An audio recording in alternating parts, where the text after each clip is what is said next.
Vanakkam. Welcome to this course on biomedical instrumentation. We have been looking at blood pressure measurement or blood pressure estimation.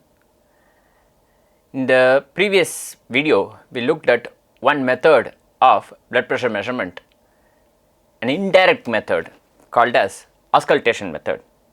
We continue our discussion of indirect method for blood pressure measurement in this video.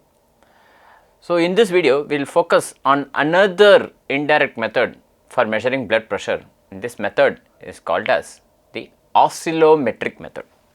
So, in this case critically what is not being done is you do not listen to the cuff sound, you do not listen to the correct cuff sound. As the cuff deflates, you measure oscillations or the small waveforms, these pulsatile waveforms that start here like this. These oscillations you measure. How to measure these oscillations? You can use any of the displacement measurement technique. For example, you can use a piezoelectric sensor or a piezoresistive. Piezoresistive is going to be expensive. Okay, a piezoelectric sensor, a capacitive displacement sensor, something like that, a diaphragm that is going to be deformed based on the waveform. Note that this deformation, this physical displacement is going to stop once the turbulent flow completely stops, approximately here. There is no longer any more oscillation that you can measure, but before that you could measure oscillations. And if you can plot the oscillation amplitude versus the cuff pressure, because you are deflating the cuff and you are observing the oscillations using say a capacitive sensor, then you can estimate the mean arterial pressure. Note that this is not the systolic pressure or the diastolic pressure. In the auscultation method, the first correct cuff sound, the pressure at which the first correct cuff sound appears is the systolic pressure. But in this case, you get an idea about the mean arterial pressure. Note that this is a function of both systolic pressure and diastolic pressure. We know this from our previous discussion of what is MAP, what is SP and what is DP. Please do check those slides and check those videos. So, the cuff pressure at peak oscillation amplitude, maximum amplitude of oscillation is the mean arterial pressure. Then you estimate the systolic pressure and the diastolic pressure, saying that the pressure where the oscillation first reaches a say 50% of its peak during the rising limb. So, this is the peak, let us say this is 100 units, some unit for example. When does it first reach 50, the point say for example that is 50, the pressure at that value, the pressure value at that level of the oscillation is the systolic pressure. How do you know this? Empirically based on experimental data. So, that means that there are going to be exceptions to this empirical data. So, that means that this is not an accurate method. As soon as you say you are going to use previous empirical data to estimate the current pressure, immediately you know that there are going to be errors with this. No, remember that. And the diastolic pressure is the pressure where the oscillation amplitude falls to a set fraction, approximately 80% of the peak. It falls by 80% of the peak. Say this is 20 for example. That is the diastolic pressure. The pressure at that value is the diastolic pressure. Now, the question is how do you know this? Same thing, you know this based on previous experimental data. Empirically I am estimating this is the systolic pressure and the diastolic pressure. So, what is the advantage of this method? If I am going to compromise on accuracy, why even use this? Well, the advantage is that it does not require a medical profession to listen for sounds. So, all it requires is an automated system that will inflate the cuff and deflate the cuff at a steady rate and listen for oscillation. So, you can essentially entirely automate this system, and there are these for example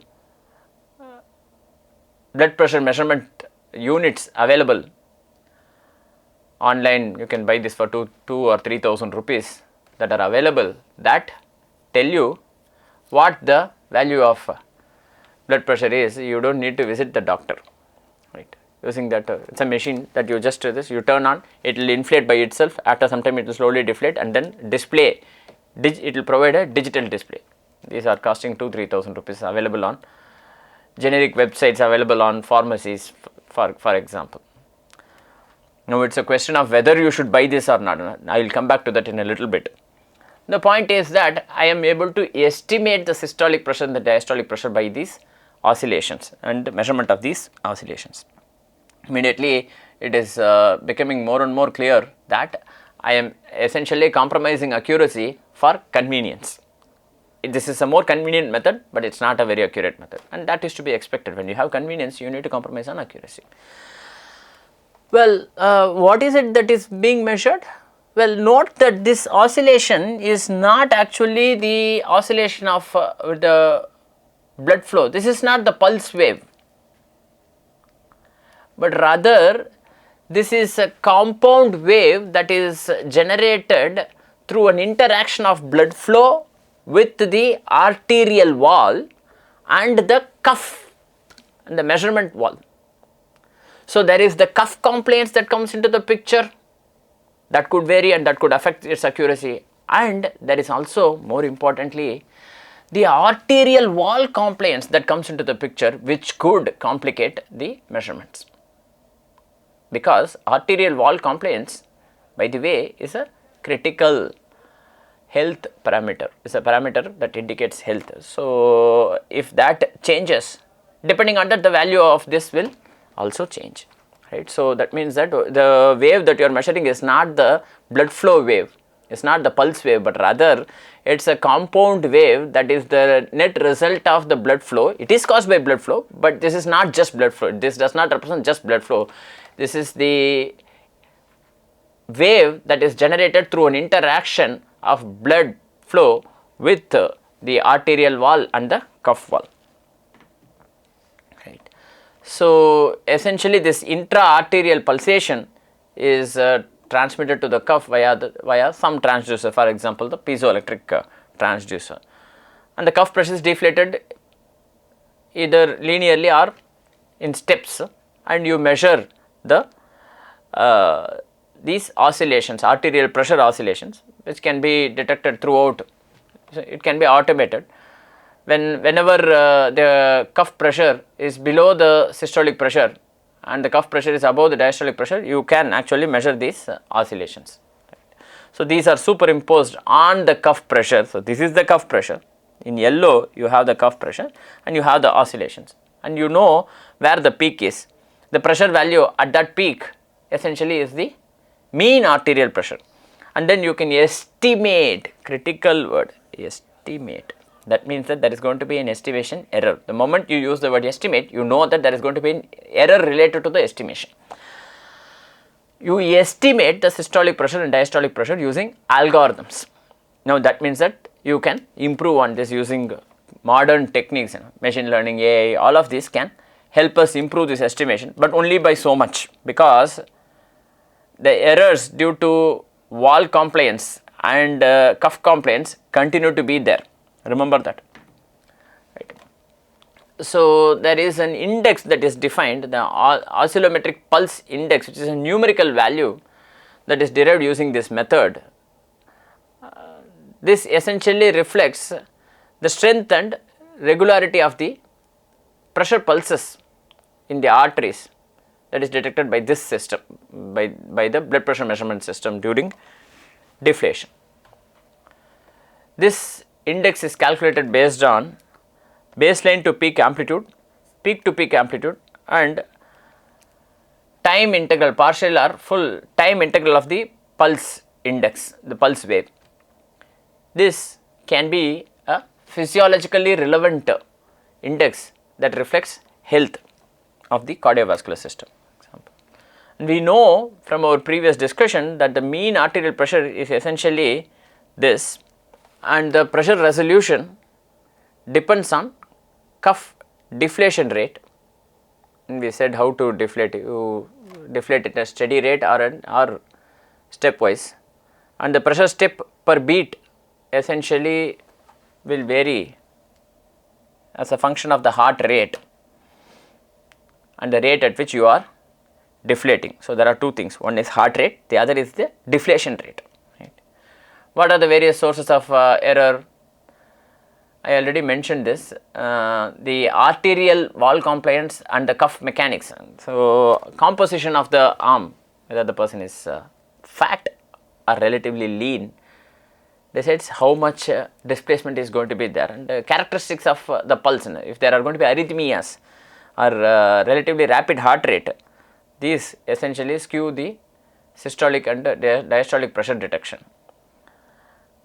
And the problem is these algorithms that define the measurement of systolic pressure and diastolic pressure essentially are proprietary, but there is a need for transparency on how this is estimated. So, regulations, medical regulations some nowadays may require in future, for example, complete transparency with regard to what the algorithm is, because otherwise you do not know what you are measuring. So, that is the other thing. So, the advantage is that measurement can be carried out in a high noise environment. You just put the machine, turn it on, turn it off, and because there is no need to here. So, even in a noisy environment such as a medical camp, you can measure this. And placement of cuff is not so critical, it is critical, but it is not as critical as the auscultation method, because it is not going to use a stethoscope or a microphone. And the pressure can be reliably measured even in the case of hypotensive patients. This is not possible in the auscultation method. What are the disadvantages? If there is going to be movement or vibration during measurement, that is going to affect the oscillations, because oscillation, already you are measuring oscillation. If there is some other oscillation, that is also going to get detected. Movement as in not the movement of the whole body, but the movement that is caused within the measurement site, for example, can lead to measurement inaccuracies. And many of these devices use standard algorithms that may not be suitable for specific individuals. So, it may lead to relatively large variations in blood pressures. Again, coming back to the earlier topic, I said that is it useful to have a blood pressure measuring system at home? Controversial topic, because if you have a blood pressure measurement system at home, you keep measuring the blood pressure, and because of that reason your blood pressure is likely to increase. It is a hypothesis that I have. If blood pressure can vary depending on whether you are in the hospital setting or whether you are in the home setting, I already mentioned this, the white coat hypertension, then merely having the blood pressure measurement system at home may also increase the blood pressure. Then you will keep on measuring the blood pressure, and if it is high, then you will be stressed that it is high, then the blood pressure will continue to increase, for example. It is a hypothesis, no data, is my hypothesis. So, do not have a blood pressure measurement system at home, better to keep it at a distance, pay for it. Say nowadays you get this blood pressure measurement systems, say for example in malls or in public spaces for 20 rupees for example, or 50 rupees, I do not recall how much, and you pay them, you make the measurement, you be done with it.